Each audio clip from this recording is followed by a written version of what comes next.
कि आपको क्या पसंद है और क्या नापसंद है। ये बिल्कुल भी महत्वपूर्ण नहीं है। और लोग सारी जिंदगी अपनी पसंद और नापसंद पर क्रैश कर देते हैं, खत्म कर देते हैं। मुझे ये पसंद है और मुझे ये नहीं पसंद है। यहां तक कि खान पान से लेकर रहन सहन तक और कपड़े लत्ते तक पसंद और नापसंद की बात करते हैं। आज हम लोग सुदामा चरित्र सुनेंगे और ये कई दिन तक चलने वाला है। ये महत्वपूर्ण नहीं है कि आपको क्या पसंद और क्या नापसंद है, बल्कि बेजोड़ बात यह है कि आप खुद को ऐसा बना लें कि लोग आपको पसंद करने लगे। आपकी हर चीज उनको भाने लगे। ये बहुत महत्वपूर्ण है बात, बल्कि इस घटिया बात से कि आपको क्या पसंद है।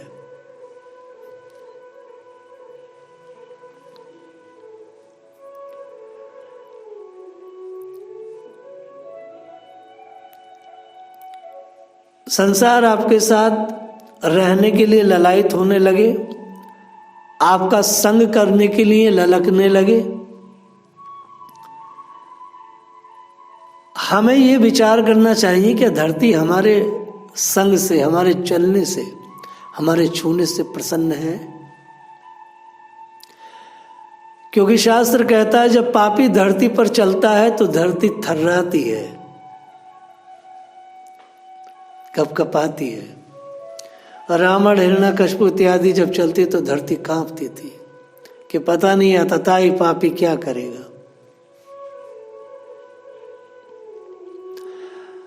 आपको इसमें रुचि होनी चाहिए कि ये कंफर्म हो आपको कि धरती आपके स्पर्श से खुश सुख अनुभव करती है, कि आकाश आपको देखकर मुस्कुराता है।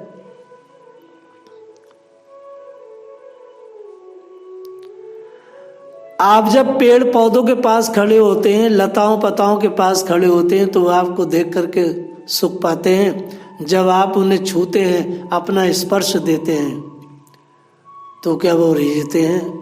अपना कुछ आपको अपना भी भाव देते हैं। ये ज्यादा जरूरी है। ये जरूरी नहीं है कि मुझे क्या पसंद है क्या नापसंद है। इस सारी बकवास में जिंदगी खत्म करने से ज्यादा श्रेष्ठ तो यह है जो वेद कहता है कि संसार को, भगवान को, प्रकृति को क्या पसंद है। अगर प्रकृति की पसंद के अनुसार अपनी जिंदगी को आप सेटअप कर लेंगे तो आप भी आनंद में रहेंगे और प्रकृति भी।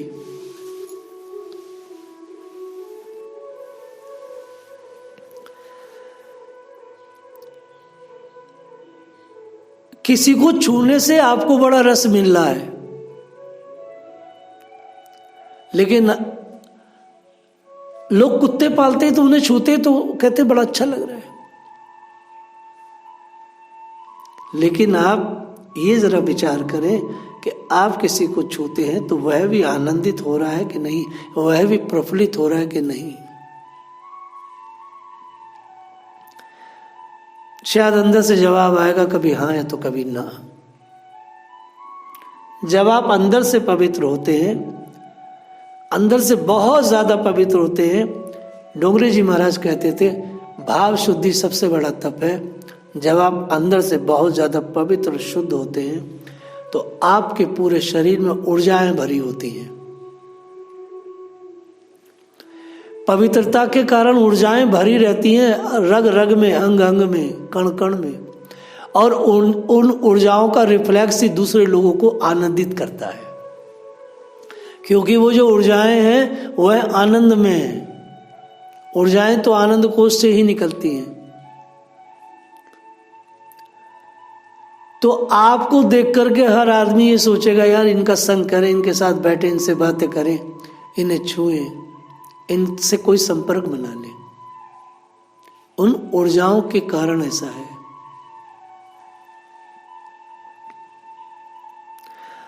जो व्यक्ति ऊर्जाओं से भरा होता है उसे जगत बड़ा सुहाना लगता है, और जो व्यक्ति ऊर्जाओं से बिल्कुल भी रिक्त होता है उसे जगत सूना सूना लगता है। ऊर्जाओं के कारण, ऊर्जाओं के कारण प्रकृति मुस्कुराती हुई दिखाई देती है, ऊर्जाओं के कारण। ये एक बेजोड़ मशीन है। ये शरीर जो है ये बहुत ही बेजोड़ मशीन है, और श्वास जो है इसका राजपथ है।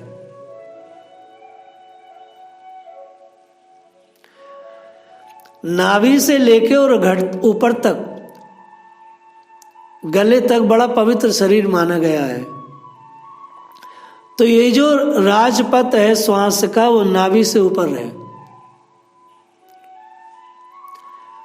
और इसमें इस तरह से चलता है जैसे आप कोई मशीन लेंगे, आप जैसे कोई मोटरसाइकिल या कोई कार है तो उसका पिस्टन ऐसे चलता नहीं यूं करके के सब। तो ये राजपथ है, और इसका अनुभव जब ही हो सकता है कर का मन का डार के, मन का मन का फिर। सिर्फ आपको बैठना होता है, और बैठ करके जब आप अपनी मशीन के अंदर जाएंगे ना, तो अंदर जाने से पता चलेगा ये राजपथ पर ये गाड़ी श्वास की कैसे दौड़ती है।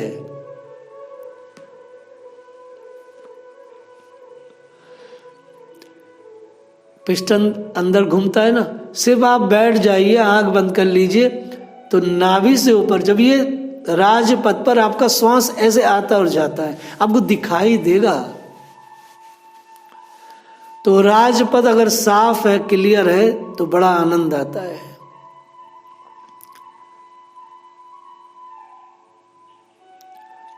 जब आप इस राजपथ के पथिक बनेंगे तो वहां ना तो चित्र है, ना तो कोई मूर्ति है, ना कुछ है, केवल आप मूक,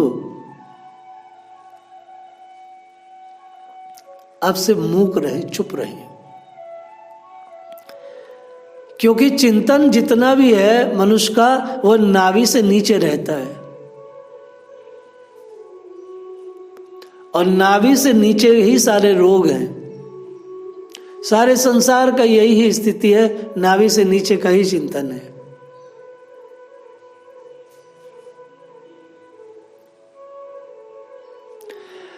और राजपथ के पथिक बनेंगे तो फिर आपकी चेतना ऊपर चली जाएगी। जन्म जन्मांतर का अभ्यास यही है कि चेतना नाभि से नीचे ही रहती है। एक बार यदि आप आगे बढ़ेंगे तो ये चेतना नाभि से ऊपर चली जाएगी, और एक बार प्रयास करके चली गई तो ठाकुर जी आपकी रक्षा करेंगे। तो अपनी पसंद को महत्व मत दीजिए। जिसने भी ईश्वर की और प्रकृति की पसंद में अपनी पसंद मिलाई, बस उसी का आनंद आया है। इसलिए सन्यासी योगी ये प्रकृति के करीब रहते हैं।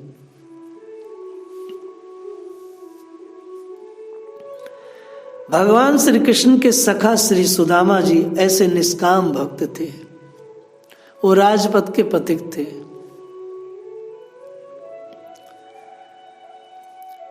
ये एक ऐसे ब्राह्मण हुए जिनके घर में कभी एक सेर आटा नहीं हुआ।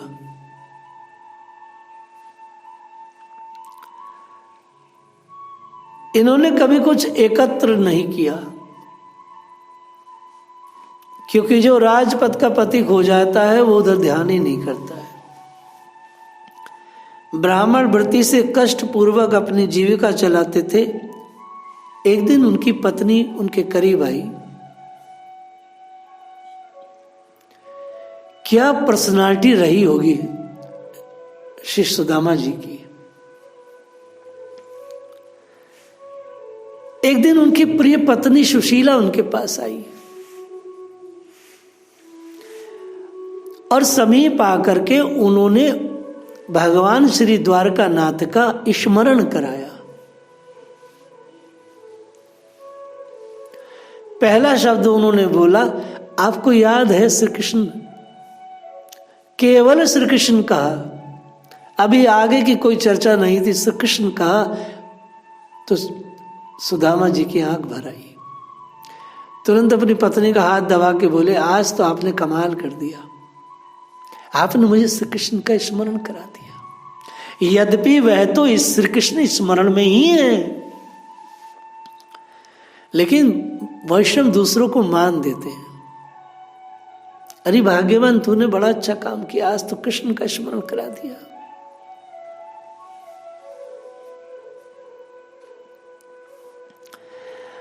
आपकी तो श्री द्वारकानाथ से बहुत भारी मित्रता है। मैंने तो कई बार आपके मुंह से सुना है।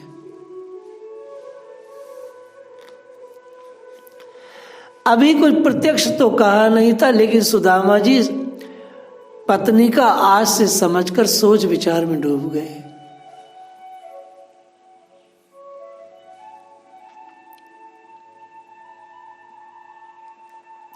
उनका विशुद्ध निष्काम हृदय आतुर हो गया। फिर उन्होंने मन को दृढ़ करके कहा, हाँ अवश्य मित्रता तो है, हमारी और उनकी गहरी मित्रता है, इसमें कोई शक नहीं, संदेह नहीं। तब सुदामा जी की स्त्री सुशीला ने कहा, तो आप एक बार उनके समीप द्वारकापुरी को चले जाइए, उनके सुंदर वदन का दर्शन कराइए और जो कुछ भी मिले उसे ले आइए। बात युक्ति की थी, उनके सुंदर वदन का दर्शन कराइए। मैं मांगने को कोई कह रही हूं, मित्र के पास जाते हैं तो मित्र कुछ देते ही हैं। उनके द्वारा दी गई वस्तु मुझे परम सुख देने वाली होगी, ये मैं कह रही हूं। मैं ये कोई कह रही हूं क्योंकि ब्राह्मण को भिक्षा मांगने का अधिकार नहीं, ब्राह्मण दान लेता है।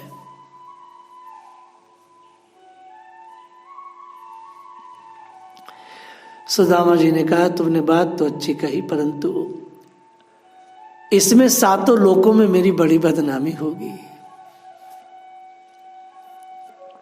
राजपथ का पथिक अपनी बदनामी से डरता। कौन सी बदनामी से?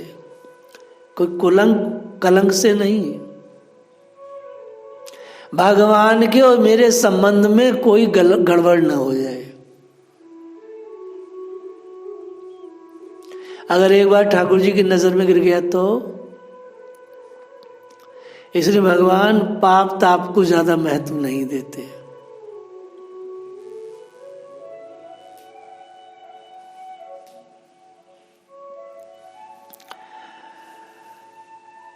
स्कंद पुराण के रेवाखंड सत्यनारायण व्रत कथा अनुसार भगवान सत्यनारायण का व्रत पूजन करने वाला शतानंद नाम का ब्राह्मण दूसरे जन्म में सुदामा हुए हैं, ऐसा स्कंद पुराण में कहा गया है।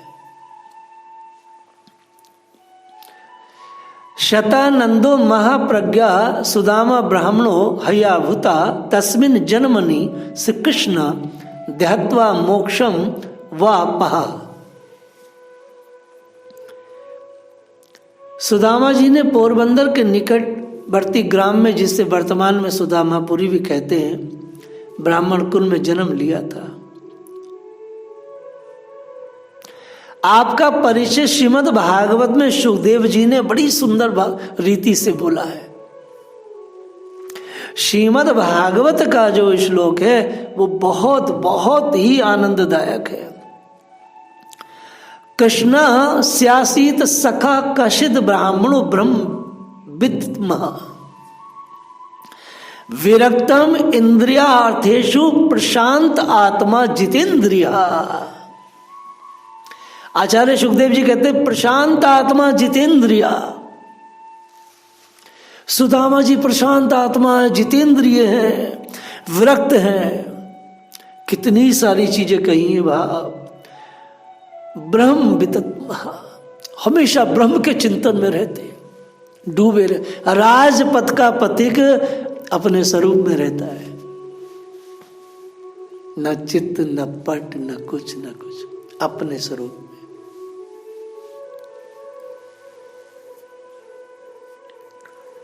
आचार्य सुखदेव ने जो बात कही है बड़ी सुंदर है।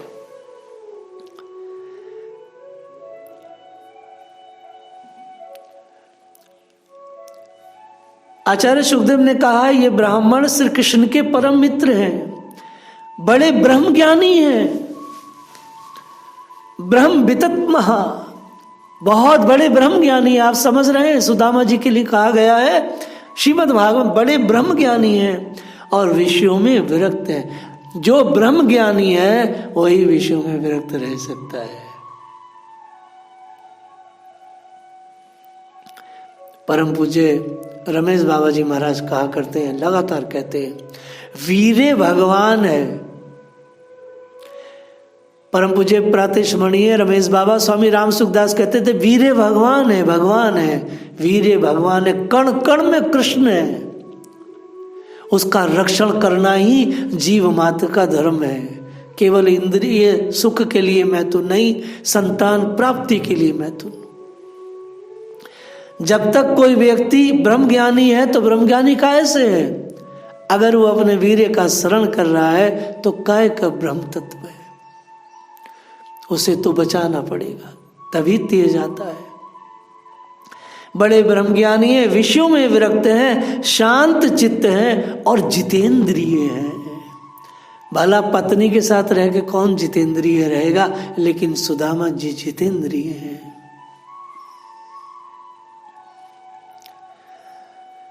विरक्त इंद्रियार्थेषु प्रशांत आत्मा जितेंद्रिया। अर्थ धर्म काम की वासना से रहित होना निष्कामता है।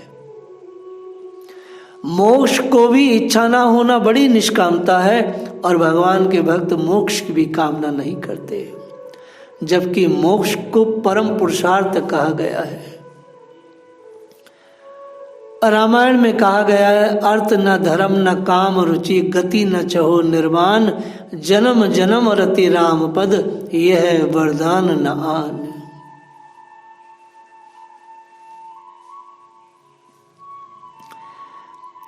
भगवान ने स्वयं भागवत जी में भी कहा है, मुझ में चित्त लगाए रखने वाले मेरे प्रेमी भक्त, मुझको छोड़कर ब्रह्मा का पद, चक्रवर्ती राज्य, लोक लोकांतरों का आधिपत्य, योग की सब सिद्धियां और मोक्ष आदि कुछ भी नहीं चाहते हैं।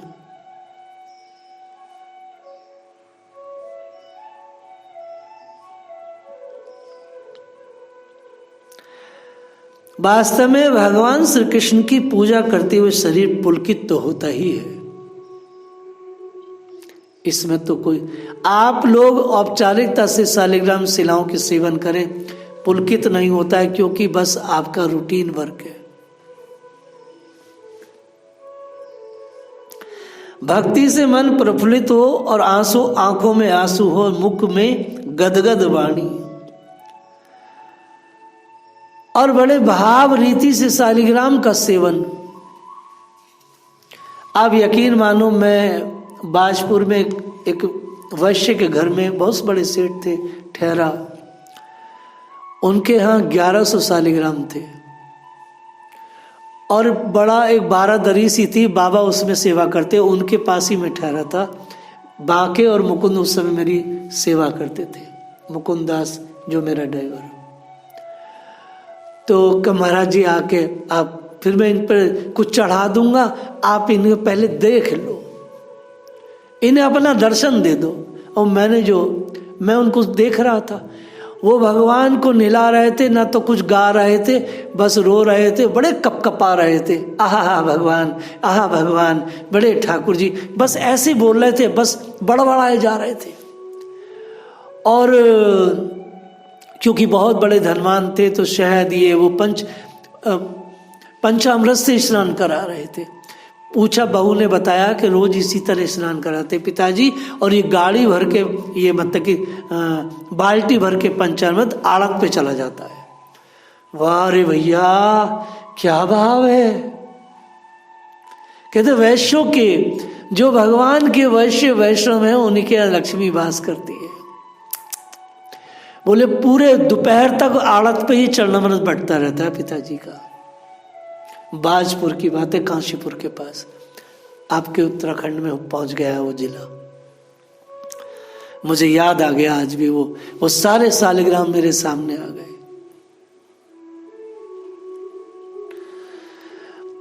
ऐसे भाव से, ऐसे भाव से जो भगवान को अपनाता है, फिर उसे फुर्सत ही क्या रहती है विषयों को स्वीकार करने की। विषय को स्वीकार जब भी मनुष्य करता है जब वो खाली है।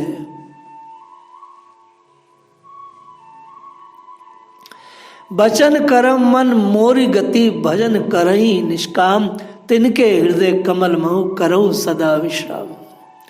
ऐसे भक्त भगवान को बड़े प्यारे लगते हैं। तुम राम अकाम प्यारे।